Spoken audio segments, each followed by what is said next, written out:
For most of my life, I wasn't very good with money. The truth is, I was terrible at it. I made it, and I spent it. The money came in, and it went right back out. And if you're anything like the 78% of Americans who live paycheck to paycheck, I'm guessing this story sounds all too familiar. But here's the thing. What if I told you that no matter how deep your financial hole is, there's a way out? And not just any way, but a path to complete financial freedom. It wasn't easy, and it didn't happen overnight, but it's possible. After my college, I was left with a staggering $64,000 in student debt. Yeah, you heard that right, $64,000. And then, because I hadn't learned my lesson, I went out and bought a brand new car. I'm telling you, I wasn't good with money. I wasn't just bad at managing it, I was downright reckless. But I wasn't alone. Nearly 8 out of 10 Americans are living just like I was. Paycheck to paycheck, with no safety net, no plan, and a mountain of debt that seems impossible to climb. I know what it feels like to be buried under that weight, to feel like you'll never dig yourself out. But I'm here to tell you that you can. And today, I want to share with you how I turned my financial disaster around. Today, I've 7 income streams in financial freedom. It wasn't easy, and it didn't happen overnight, but if I can do it, so can you. This is my story of financial redemption, how I paid off every single student loan, that shiny new car, and even managed to change my entire mindset about money. And the secret that helped me get there? Minimalism. Yes, minimalism. A lifestyle that helped me take control of my finances, my life, and my future. Let's dive into it. The debt trap. How I got here. Let's rewind a bit and talk about how I got myself into this mess. Like so many others, I thought going to college was the golden ticket to a bright future.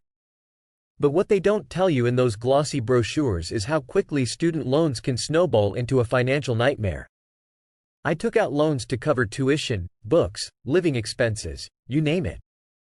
By the time I graduated, I was nearly $64,000 in debt. But I didn't stop there. Oh no. Fresh out of college, I decided that the best way to celebrate my newfound independence was to buy a brand new car. Never mind that I didn't really need it, or that I couldn't actually afford it. But that wasn't all. I bought a new TV, a computer, and even a leather jacket. Why? Because I thought I deserved it. I had worked hard, right? I had earned these things. At least, that's what I told myself. The wake-up call. It didn't take long for reality to set in.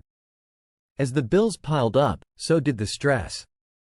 I was living paycheck to paycheck, and it felt like I was drowning. The worst part? All that debt wasn't stopping me from spending more. It was like I was in a trance, completely disconnected from the consequences of my actions. Soon after college, I hit rock bottom. I realized that if I didn't make a change, I was going to be in this hole forever. But change is hard, especially when you're dealing with something as emotional as money. And let's be honest, money is emotional. It's tied to our sense of self-worth, our dreams, and our security. The thought of facing my financial reality was terrifying, but I knew I had to do it. Making the decision to change was one of the hardest things I've ever done. It's like standing at the bottom of a mountain, looking up, and wondering how you're ever going to reach the top. But I took it one step at a time. The first thing I did was to take a hard look at my finances. I wrote down every debt I had, every bill I owed, and every dollar I had coming in. It wasn't pretty, but it was necessary. I realized that I needed a plan, a real plan, not just wishful thinking. I started by setting small, achievable goals. Pay off this credit card, then that one. Put a little extra toward the student loans. And most importantly, stop adding to the debt. It wasn't easy, and it wasn't fun, but I knew that if I wanted to dig myself out of this hole, I had to get serious. Discovering minimalism around this time, I stumbled upon the concept of minimalism. It was like a light bulb went off in my head. Minimalism isn't just about having fewer things, it's about living with intention. It's about focusing on what truly matters and letting go of everything else. For me, that meant not just decluttering my home, but but also decluttering my finances. I started small. I went through my closet and got rid of clothes I never wore. I sold things I didn't need, like that fancy TV and that leather jacket. And with every item I let go of, I felt a little lighter. But minimalism wasn't just about getting rid of stuff, it was about changing my mindset. It was about learning to appreciate what I had, instead of constantly chasing after more. How minimalism transformed my finances. Once I embraced minimalism, everything changed. I created a minimalist budget, one that focused on the essentials and cut out the rest. I stopped eating out so much, stopped buying things I didn't need, and started living below my means. And you know what? It felt amazing. For the first time in my life, I was in control of my money, instead of my money controlling me. As I started paying down my debt, I could see the progress.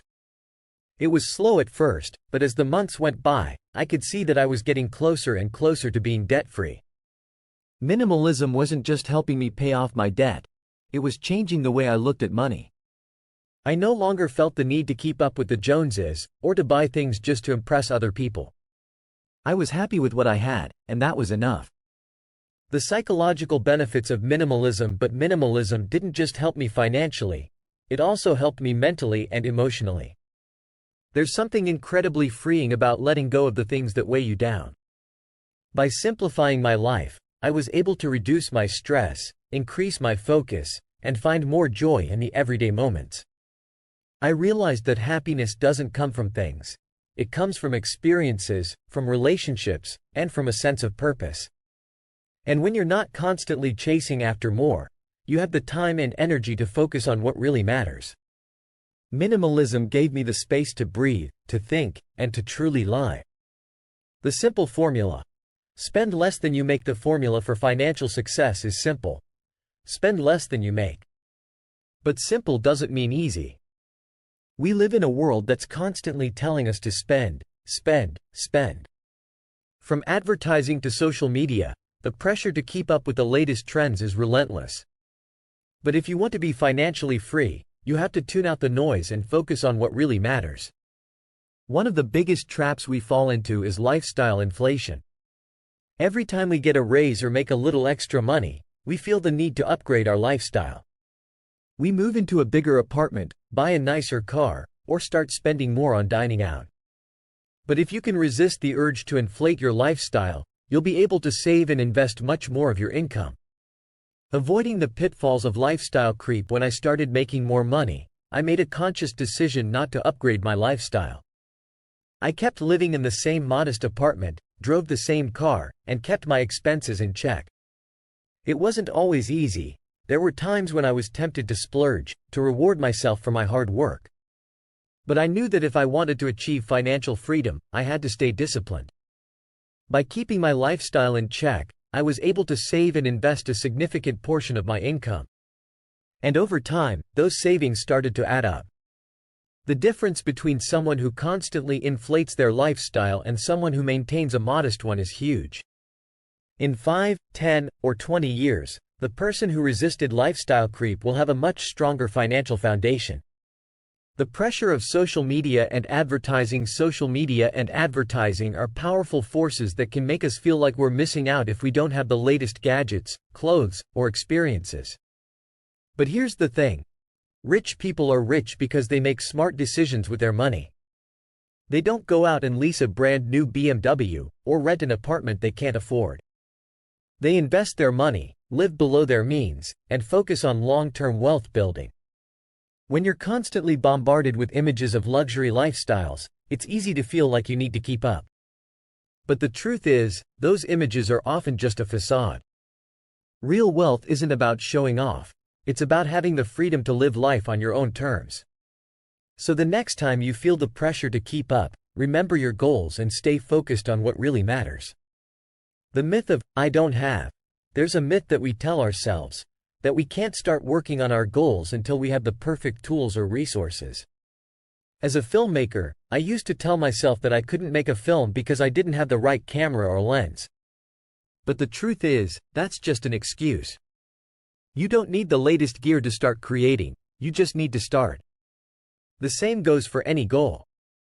Whether it's starting a business, getting in shape, or improving your finances, you don't need the perfect circumstances to get started. You just need to take the first step. The myth of, "I don't have," is just a way to procrastinate and avoid taking action.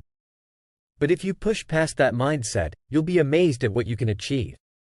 Making sacrifices for long-term gain. One of the hardest but most important lessons I learned was the value of making sacrifices.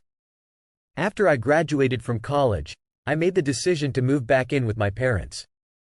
It wasn't glamorous, and it wasn't fun, but it was necessary. I lived in their basement for 2 years, and during that time, I focused on paying off my debt and saving money. I didn't date much, didn't go out much, and didn't spend much. I knew that I had to make these sacrifices if I wanted to achieve financial freedom. And looking back, it was one of the best decisions I ever made.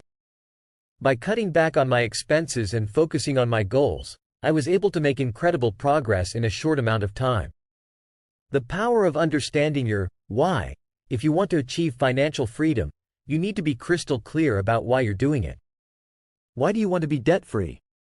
Why do you want to have financial security? When you understand your why, everything else becomes a little bit easier. For me, it was about having the security and peace of mind to take care of my family and to be able to take risks in my career.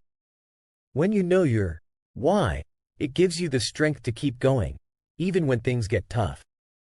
It helps you stay focused and motivated, and it reminds you of what's truly important. For me, my why was the driving force behind every decision I made. It kept me going when I wanted to give up, and it helped me stay disciplined when I was tempted to stray from my path. Building positive financial habits. Creating positive financial habits is key to achieving financial freedom. It's not about making one big change, it's about making small, consistent changes over time. Change is incremental. I set up automatic savings, tracked my expenses, and stuck to a budget. And over time, those small habits started to add up. It wasn't always easy, and there were times when I slipped up. But I didn't let those setbacks stop me. I got back on track and kept moving forward. And as the months went by, I could see the progress. My debt was shrinking, my savings were growing, and my financial situation was improving. The moment of freedom after years of hard work, sacrifices, and discipline, the day finally came. I made the final payment on my student loans. I can't even begin to describe the feeling of relief and accomplishment. It was like a weight had been lifted off my shoulders, and for the first time in years, I felt truly free. That moment was a turning point in my life. It wasn't just about being debt-free, it was about knowing that I had taken control of my future. I had faced my financial fears head-on, and I had come out on the other side stronger and more confident. And that's something no one can take away from me.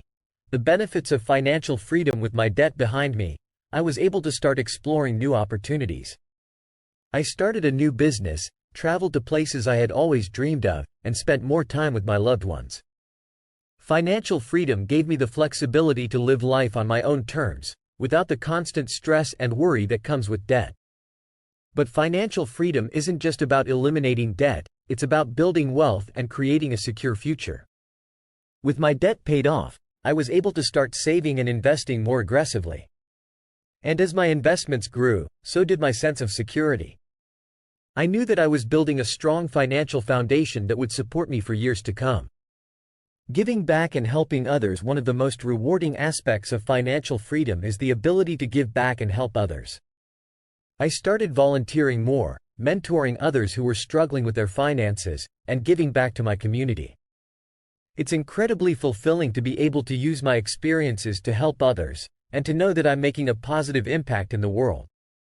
Financial freedom isn't just about personal gain, it's about lifting others up and creating a better world for everyone.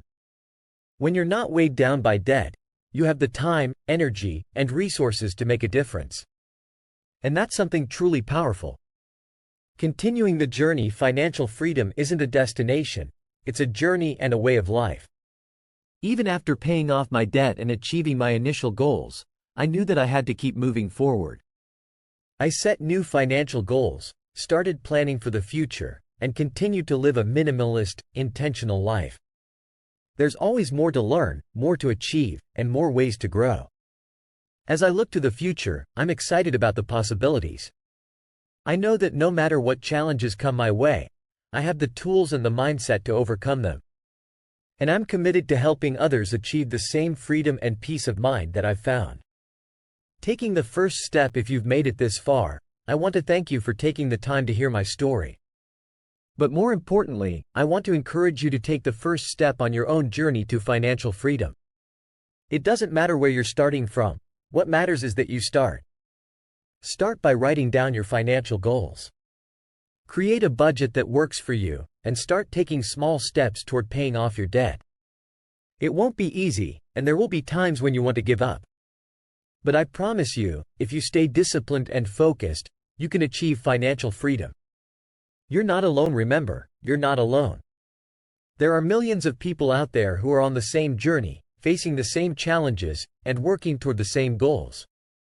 And there are resources and communities out there to support you. Don't be afraid to reach out, ask for help, and share your story. I'd love to hear about your journey, what challenges you've faced, what successes you've had, and what tips and strategies have worked for you. Let's support each other, encourage each other, and celebrate each other's victories. Together, we can achieve so much more. The power of mindset. Finally, I want to leave you with this. Financial freedom is as much about mindset as it is about money. It's about believing in yourself, staying focused on your goals, and being willing to make sacrifices for the greater good. It's about understanding that your worth isn't tied to the things you own, but to the person you are. When you change your mindset, you change your life. So start today, take control of your finances, embrace minimalism, and start living the life you've always dreamed of. The journey won't be easy, but it will be worth it. And I'll be here, cheering you on every step of the way. Thank you for watching. If you found this video helpful, please give it a thumbs up, share it with your friends, and consider subscribing to the channel for more content on personal finance, minimalism, and living a life of purpose.